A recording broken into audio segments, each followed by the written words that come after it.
Cleveland Clinic, Florida provides individualized treatment plans for excellent outcomes of health problems ranging from the most common to the most complex, even in cases considered untreatable by others. Cleveland Clinic, Florida. Every life deserves world-class care. All right, welcome to the KVJ After the Show Podcast. Kevin's eyes look insane, but he's got new hair. Virginia is a witch and she farts in her chair. Jason is a spaz who's got an old man's ass. Welcome to the After the Show Podcast. Yeah, here we go. Welcome to the KVJ After the Show Podcast for Wednesday. Thanks for all the emails that we got here. We were talking earlier today on the regular show about the most embarrassing thing that ever happened to you at work. Lots of great stories. You can go see those on the KVJ Show Facebook page. Kathleen sent this in on the WRMF app. She said, yeah, they're having birthday cake in my office, and I just had a piece of chocolate cake prior to my advisor coming up and say, hey, do you want some cake? And I said, no, I just had some chocolate cock. I'm good. Thanks, though. All good here. That's that new Reese's candy. Oh, yeah, is that what it is? I hope I get some for Valentine's. Delicious. My dad said back in high school he was picking up a date and she wasn't ready yet, so he had to talk to the dad. Oh. And they were going to a Conway Twitty concert. And he goes, so what are you guys doing tonight? Oh, we're going to see a Conway Titty. That's what he said. That's amazing. Conway Titty. Conway Titty. Yeah. He was hoping to see some titty. I hope he did. I hope my dad got the juicy daddy. Titties come out for him. All right. Yeah. Take it easy. I know mine do. Something else, I guess, embarrassing happened at work. Kimberly sent this in. She said, why do I think this is something that Jaber would be guilty of having happen? It says, when you show up to work high and it's two TV reporters, you know, they have them pose there with their mugs. Well, she's got hers right. His is upside down. And his eyes, it looks like he is stoned. Yeah. That's how you get through TV news gig. You're right. Oh. It's depressing as shit. It is. Yeah. You need something to dull the pain. There's another funny meme that Angie had sent in. If you're watching on KVJ TV on YouTube, you can see this. If not, I'll try to describe it. But I assume this is an ad or a Burger King in likely Germany. And it says, Burger King is doing what? And if you look at it, it's German there, but it looks like it says, we're sucking dick. It's W-I-R, and then all you see is the sucking part, the S-U-C-H-E-N, and then the dick would be the D-I-C-H. What does that even mean? It's German. I don't speak It means fluent we're German. sucking dick.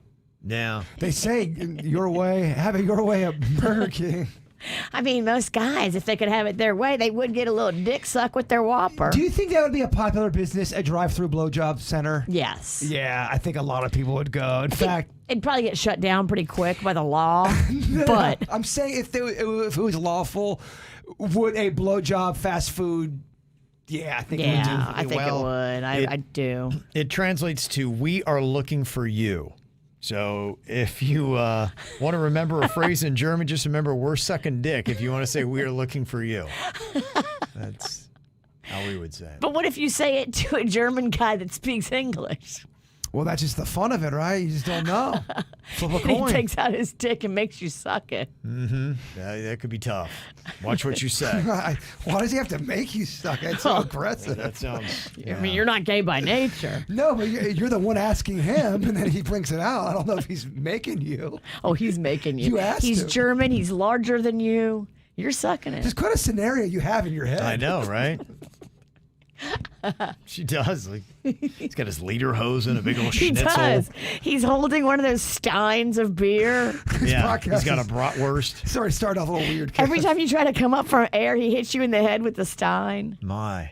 Yeah, this might be a weird one. We got some Why interesting me, dine emails, me, too. 60 stein me. Yeah. Kevin had sent an email, and he said, I'd like to call out the ATS for ruining my sandwich last night.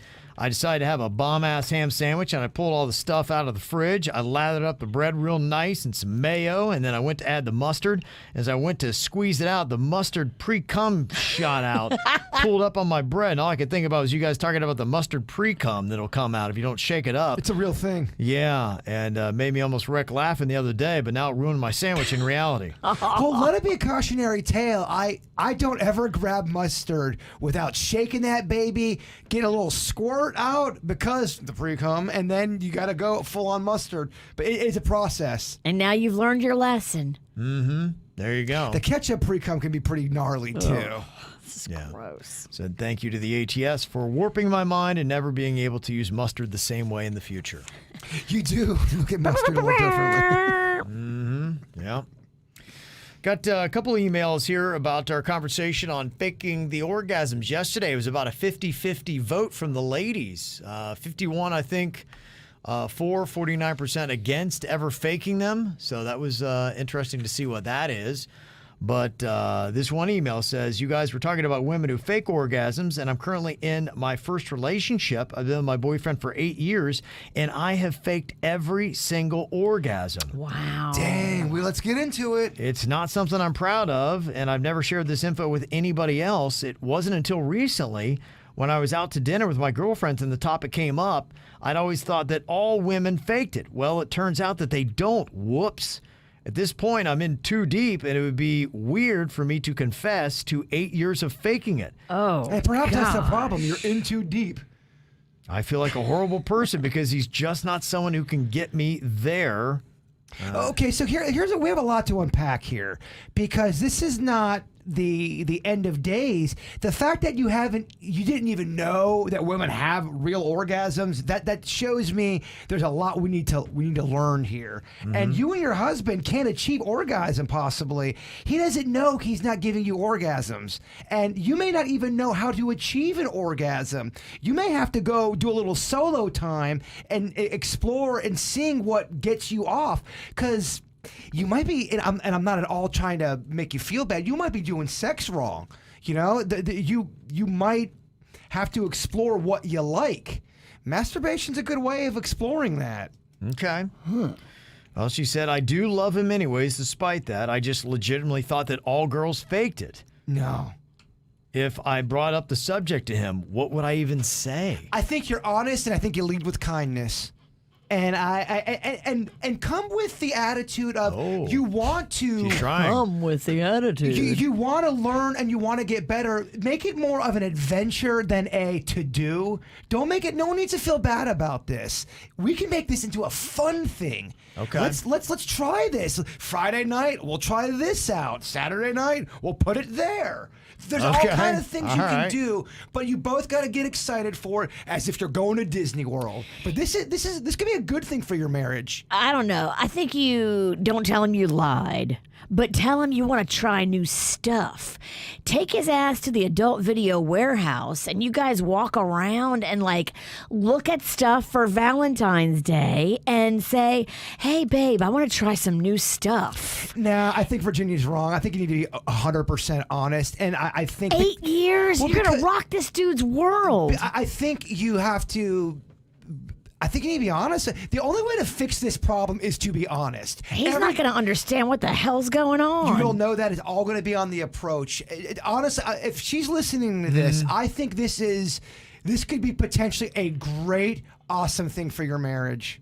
Okay. I really do. I don't think his fragile male ego will be able to handle it. I don't know why you always got to fucking pit the sexes against Virginia. She wants a fucking gender war up in here, y'all. I'm trying to have people come together. I'm just trying to get her off, and I think you can do it without making him sad. Okay. You don't have no. He's going to be sad at first. Where in my comments did I say make him feel like shit? Make him feel like I think it's unavoidable. you don't. I think you don't know. I think he's going to be so shook. 8 years she's been lying to this fucker. So she's going to continue to lie to him. She's not lying. Yeah, you are. You're She not. just wants to do it a little different and try new things for Valentine's Day. No, I'll tell you what you do is you be completely honest how you were with your friends and say, babe, honestly, I thought all women faked orgasms. I didn't know. I think this is a time to really be honest, because you're not trying to be you're not being a jerk. I honestly think it's maybe she needs more education on the situation. Okay. And then does she tell him that it's because he has a small pecker? Because that doesn't always mean anything. That might not even be you can have a big old dick, and if both people aren't jiving, it doesn't mean you're gonna come. Okay. I don't know, man. Do what Virginia do. Compound it with more lies and not be honest. I'm not saying don't lie. I'm just saying try this first and see if maybe you can keep him from feeling like you pulled the rug out from under him for 8 years of faking orgasms. I think you have a tough time with this because there's no way you would be gentle with how you would say it. Like, you're not making me come. So I think I'm trying to be gentle. I'm trying to give you the way to not hurt his feelings. I think everyone's going to be different, but I think if you want to fix the problem, you need to be honest about the problem and not sugarcoat it, because this is a major issue. Okay. This email says, I was listening to you guys talking about the faking orgasms, and I am not one of those women who fake orgasms. However, I am somebody that has a very hard time getting to the grand finale with my partner. If I'm by myself, I can always get there, but when together, it is very difficult. We have to use toys when together, which helps, but even then, sometimes it doesn't work. I don't know if there's something wrong with me, or if my partner just doesn't understand how to do it, or if I just can't get in my head too much during sex, but I find myself getting frustrated and impatient most times when we're having sex. And also 90% of the sex is for him and not me, because I still want him to be taken care of in that department, even if I know I'll have to take care of myself. I'm not even mad at him, because I know that he tries really hard to get me there, and sometimes he does, but I do find myself getting mad at me because it is this hard to achieve an orgasm when having sex with my partner. Don't feel bad. A lot of people use toys and sex to help them get to it. Don't ever feel bad about that. People use sex toys all the time to help, to enhance, to get you going. Mm-hmm. Don't ever feel bad about getting a little extra help on that. Yeah. And again, I think you need to. How much have you communicated with your lover?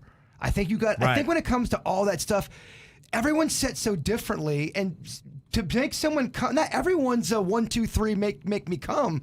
You got to do a little bit of this. You got to do a little bit of that. Right. How much are you communicating with your guy? Break down the game film and say, what can we do differently? If this is what you like, you have to let that person know. You have to lick here, poke there, and then swirl here. Okay. I think you do. Show me on Suits. Suits, he never comes in. He's scared. I don't imagine why he's scared to come in here. Yeah. So there you go. That's what she's trying to figure out. All right. But don't listen. Look, what the fuck do I know over here? Oh, I think you know a lot. I know nothing. No? Well, you're getting more sex than Kevin. Yeah. Are you? None of your business. Uh-huh. I know I'm getting more sex than Kevin. Oh, yeah. But that's not difficult. I wouldn't pat yourself on the back about that one. I don't even want to ask when's the last time, because every time don't ask. The pain's too real. I can see a part of Kevin just get lost. He's like, I thought you were my friend. I do want to know, though. It's the same answer. Huh? It's the same answer, probably.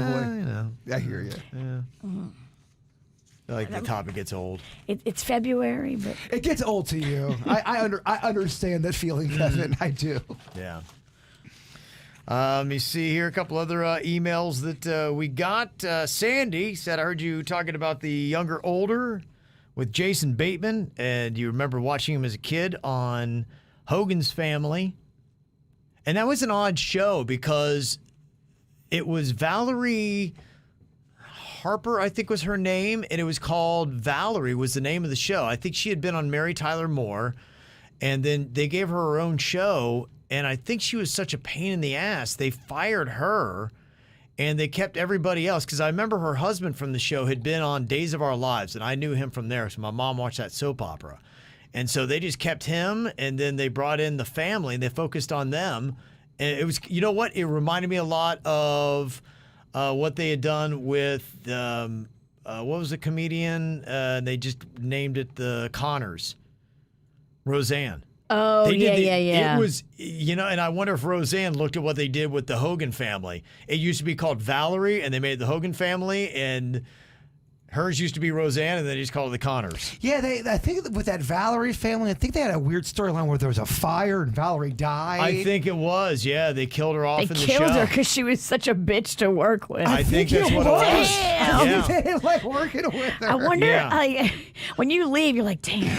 I mean, they killed her. They fucking burned her up. Killed her in a fire. That actually is interesting. I wonder how many times that has happened, because that's two where the star in the show is written around them. Their freaking name is on the show. It was Valerie. It was Roseanne, where the star turned out to be such a pain in the ass. Yeah. Or they were so complicated that they just had to rearrange the whole thing. That's the only two I can think of, but I'm wondering if a star if that ever happened other than those two instances. And you wonder, too, do they write a more horrific death for how mean you were? Right. Like, you know what? We were just going to have her die in her sleep, but we're going to burn her ass. How did they kill Roseanne? Because they killed her, right? Didn't they kill her in the Connors? Did they kill her? I don't know. I didn't watch that show. I thought they had where she had died. You'll I have can't an remember if it was answer like in in a her few sleep seconds. or Yeah. So anyway, she just said he actually had done a show before that. Jason Bateman played the snotty kid on Silver Spoons. Yes, he did. He was his friend. That's how I Okay. knew first knew Jason Bateman. Okay. And I always had a crush on his sister, Justine, who was in Family Ties. Right. Okay. She was hot. Oh, I had such a crush on her. Yeah, that's right. Loved her. Yeah. She was also in the movie Satisfaction, which Yeah. had Julia Roberts. That was her first movie. And because Julia Roberts, she was like a low budget part in the movie, she wasn't the star. But Pretty Woman had also hit kind of after that, and she became the star. So every time they were talking about Satisfaction, they acted like Julia Roberts was the fucking Star of the it. big time one. I Oh, think she's even wow. on the cover. Mm-hmm. If you're Justine Bateman, like, damn. Damn it. Yeah. Timing. Okay, Roseanne was an overdose. Wow, that's She a- died of an Was overdose? it Ambien? So she was like hiding pills, or I don't know if it was Ambien, but I think it was wow. a pill overdose, and that's what people were saying in the chat room. And really, the way they kill you is kind of a statement to how they feel about you. I mean, hey, so if you guys are going to write me off the show, can it be a car accident or something, or I don't know, Depends can I on just die how- in my sleep? Can I go gentle? It Yeah. depends on what happens, dog. I mean, we're talking about an overdose or a fire, and somebody said, yeah, they had done the same thing in 2.5 Men. Remember that with Charlie Sheen? That's right, because the writer hated him. Yeah. They killed him? Did he die in that one? I don't remember how he died, but I know him Yeah, I don't and remember that Lori either. had beef. Right. I mean, that was the Warlock. That's when the Warlock was born. Yeah. Remember all Oh, that the crazy Warlock. shit? It did not turn out good for him. All that, remember that turned into Charlie Sheen doing a comedy tour? Remember how bizarre all that shit was? It was weird. It was an odd time. It was an entertaining but odd time. Yeah. Engineer Keith has got some thoughts because we were talking about the top TV shows of all time and how even younger generations, just like with the music, they're watching the older shows. They had Friends, number 1. Seinfeld was number 2. These were supposed to be of all time. And only 7% of the people that they had polled, it was various ages, different demographics, had said that TV today is the best it's ever been. People citing other generations. I think it was the 80s and 90s that had finished first for the best era of television. And Engineer Keith making the argument that today is the best. He said, I think people are prone to thinking what they grew up with was better, the nostalgia. Personally, I don't rewatch many things because I'm interested in new experience. With so much content out there, that's a point in favor of the current era. CGI is better than ever, which makes futuristic fantasy shows look so much better. Television has movie actors now, whereas there used to be a split in talent. Bruce Willis was the rare crossover then, but now you see all kinds of movie stars in TV shows. Television is now just a long, extended, well-developed version of a movie, which enables better storytelling, kind of like a Game of Thrones. Television before was mostly a loosely connected set of independent stories with the same characters. I agree with the old man Bird that it's annoying when television is overly woke or agenda-based, but with so much content out there, you just drop the bad show and move on. I also hate reality TV, but the redneck comedy remedy is the same with woke agenda TV. Just skip it. All in all, the current era is the best. Well, Everyone assumed that my answer was the 70s and 80s and 90s, and that's not my answer. I think the best content was being made from 2007 to about 2013 or 14. I really do. I think. Okay. But keep in mind, binge watching is not that new of a concept. I was binge watching shows on Netflix 10 years ago. You had the ability to do that, so it's not like it's this. Right. It's this new concept. I think 10 years ago, they were making shit to where everybody was going balls to the fucking wall, baby. They didn't give a shit. And now you're seeing some things put in place where it's not, you're still getting your narcos. I'm not saying balls to the wall is not getting made, but now there's a caution to where there wasn't about 10 years ago. Okay. I like a little edgier content sometimes. Yeah, see, I don't really see a lot of there was only one show that I noticed was woke, or whatever it was, and that was Orange is the New Black. And that was one show that I stopped watching because it kind of got to me. It felt like they were just kind of cramming it. So I don't often see that. So that's not a hot button for me, because I guess I just don't watch the shows that are woke. I don't think it's always that it's a woke show. I just think that you have to follow certain storylines. And you're right. It's not in everything. It's something that's starting to happen. Okay. All right. So for that would be reason, the argument. That's the argument I've seen. Well, I guess my question too would be, what do you consider the common era? Is it in the last 10 years, or can you go back? So if you're talking about the last 10 years, it'd be anything from 2012 on, if you say that's the common era of TV. Yeah, based on a decade. I would say things started changing about 2015. Okay. 2016. All right. Yeah, I don't know if you saw, but they are doing a fight. The governor, Florida, DeSantis, he's promoting this Stop Woke Act that would eliminate what he calls woke indoctrination being forced on children by their educators in Florida schools. The Stop Woke Act would prohibit teachers from talking sexual orientation with their students, and also targets critical race theory, that creating limits on what educators can say about slavery in the classroom. So, yeah, it is. It's going to be a fight. I'm telling y'all right now, this is one of those massive battle. This is something. Yeah, this is such a hot, contentious issue that I want nothing to do with. Yeah, no thanks. I hear you. Something else contentious here that Marcy noticed. This is, again, not the old drunk texting Marcy, but she said last week on the After the Show podcast, the topic of barnacle-nosed ducks, BNDs, were discussed. Yeah, oh yeah, I know very well about those. Bird said he once witnessed one BND kill another BND by pushing him off a balcony. Oh yeah. And the outcome was gruesome. But I've got so many questions, because don't barnacle-nosed ducks fly? And if they were too fat to fly, how'd they get up on the balcony? Why did the victim BND fall to his death when he could have caught himself via flight? Help, I need answers. I was hoping somebody else would ask, but apparently I'm a different breed. I'm so glad you did. And it was the weirdest shit. I remember it so vividly, because I had just got back from Publix. I had a shit ton of groceries. You were going into your place? Yes, it was my old townhouse. You know those sandalwood townhouses? Yeah. So I'm saying that so you get the reference. These two ducks. So I'm getting out of my truck at the time. As I'm getting out, I hear all this noise going up on the top of my neighbor's unit. I'm like, what the fuck is that? All I saw was these two ducks, and it just looked like the one duck pushed. They were fighting or something. They were going back and forth. So they were at the edge of the roof.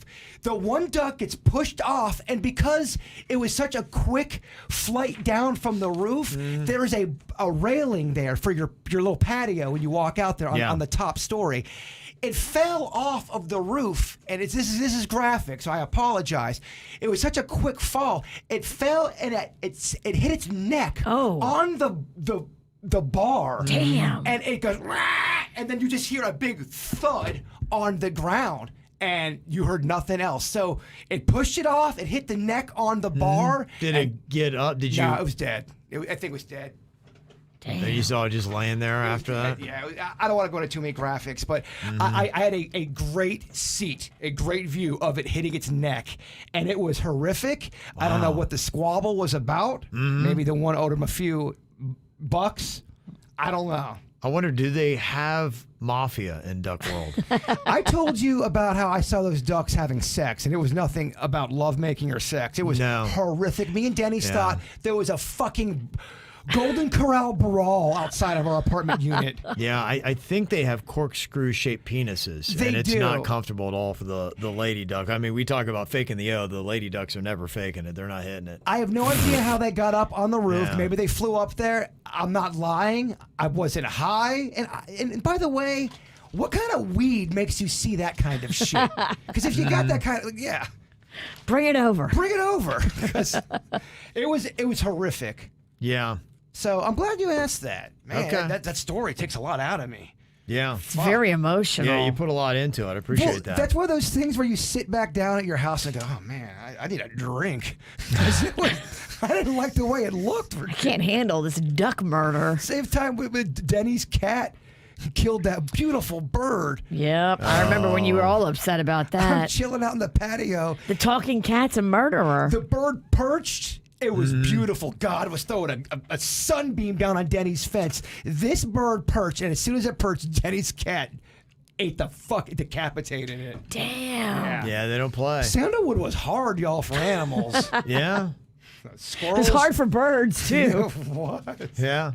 Jaybirds had a rough time at Sandalwood. I'm sorry, y'all. I know those stories were terrible. You had rat problems. You saw the spider issues they were there? Oh, the spiders were unbelievable. Big as your head, Kevin. Oh, my God, I have a big head. Yeah, it was horrifying. She goes, damn, look at that fucking spider. Damn. Seriously, I was taken aback. Angie said, can we change the subject from bird death? I fucking get it, dog. They asked me about it. Mm-hmm. It triggered me. It's your truth. It's my truth. Julie said, I heard you guys on the show yesterday talking about how odd it is when people ask to remove your shoes at their front door. I do ask people that come over to please remove their shoes, as it's not dirt that's really the issue, but potentially the germs being tracked in. I like to cuddle up with my dog on the floor in our living room. You can imagine how gross the bottom of people's shoes are, especially if they stopped at a gas station bathroom right before coming into your house. I'd much rather have someone barefoot inside our house with jacked up feet than with shoes, because at least they won't have fecal matter or urine on them. Just saying. Yeah, and if you have carpeting too, I assume that's extra gross. So I do understand why they do it. And yeah, in fact, I am to the point I don't take comfort in laying down on a rug or anything like that, because I'm just thinking, I'm thinking about all that stuff. I do well on a rug. Yeah. You're a rug kind of guy. I am. Okay. But he also loves fecal matter. Okay. I don't like being painted with that brush. That's one room where I do not want to stick. Got an email from Mark. He said, when my fiance was young, maybe around 10, her sister was in the hospital with cancer, and you guys came in with little smiles, and Jaybird drew a big Bigfoot on the roof tile of the hospital room. Oh, yeah. I remember that. Everybody was drawing on the ceiling tiles for the drop ceiling, and he made a big Bigfoot. I remember that. My fiance is 25 now and still talks about it. I love that. That's a good story. That is. Better than my fucking depressing duck story. Y'all asked. And Becky said here, my family is now third generation KVJ, you could say. Wow. Like many other people in South Florida, I was introduced to KVJ by my cool mom on the way to school, and now my kids listen to you guys because of me playing you every day on the podcast app. Our family has marked birthdays, celebrated marriages, congratulated promotions, asked for guidance, and made strangers instant friends because of KVJ over the years. Aww. Kevin, every year I can count on everyone in my family getting a radio birthday shout out. I hope you understand how much power that gives someone when they hear it. That's a beautiful gift you give to so many people every day. Thank you. I love to hear that. It's very nice. That's kind the reason email. why we do it. Very nice. That is very good. And somebody also sent us a photo here of a guy with pizza-shaped hair as a punishment for do it, bitch. So, wow. Yeah, they said that's a different level cat right there. I think we do have a hair punishment that might be coming up here. But it's pubic hair. Yes, it is. Yeah. We bring back pubic hair pizza. Hair pie. I remember that was hair pie is what we did. That was an old KVJ staple back in the day. Hair pie was the bit. Everybody got a piece of pizza and you were blindfolded, I think it was. You had to bite into it. One of them had pubes on it. I remember because back in the day, gosh. Kevin would pick up the phone calls every now and then during commercial break, and this girl called it after the break, and Kevin, it was during commercial, it's like, hey, well, 95.5. Oh my God. Did somebody just eat pubic hair on the airwaves? You are disgusting. She couldn't believe it. Could not believe that we done that. And honestly, I listened back to it. I'm like, I get what you're saying. I'm on your side. I get it. I'm an animal. Yeah, we've done some completely disgusting things on this show. Is it time to bring back hair pie for a punishment? I don't know. At least we can go with young and dumb then. I've lost the young excuse. I just know I go with dumb now. Old and dumb's not as flattering. Yeah. 5 calls says it all, Kevin. Not as cute. Oh, these fucking maniacs would have us eating pubic hair every day. Are you kidding me? Yeah. As they should. I would be voting for that shit too. We wouldn't get out of the podcast without somebody chowing down on somebody else's pubes. Every day we'd have eaten. Someone would. It's the bird's turn to eat the pubic burger. I feel like we're good. I feel like we're going to eat pubes a lot and not run out because I feel like Suits is real bushy. I just feel Okay, like. but you know, if you touch them. Yeah. He's got to cut his own. I feel like though in our old age sometimes we get a little too soft, and when you get too soft, that's when you should have a little bit of hair pie. I'm just saying. keeps you edgy. Maybe you need a little hair pie, Kevin. Keeps you honest. Okay. Keeps you. We're voting for hair pie. Clearly you guys are, so all right. I just think I like I'll it have when to put it in to Do It Bitch then. We're eating pubes coming up next he week. doesn't give a shit. He's not into it, bitch. We're Yeah. so dumb. Yeah. Oh, that's right. We did it to ourselves. You get your wish. Pubes, hair pie back on Thursday. That's great. Enjoy it. You asked for Are it. we dying on that hair pie hill right Yeah. now? I don't know. I still kind of like it. Begging We're fucking for it. doing it, bro. All right, that's probably about enough for one day. Oh, people, Between the ducks and the hair pie. people Yeah. are so mad at my ducks. Yo, I'm sorry. Yeah. I apologize. People are saying you ruined the podcast. Oh man, I ruined the podcast like Virginia ruined the last year's end of the year show. Yeah. I was sick, you bitch. Well, I'm sick too in the head. You can go pick up our favorite vodka. It's called Atoll Vodka, ATOLL. A portion of the proceeds, too, go back to autism charities. We love that. You're supporting us and you're supporting autism when you pick up Atoll Vodka. Get it at mashandgrape.com. Cleveland Clinic, Florida provides individualized treatment plans for excellent outcomes of health problems ranging from the most common to the most complex, even in cases considered untreatable by others. Cleveland Clinic, Florida. Every life deserves world-class care.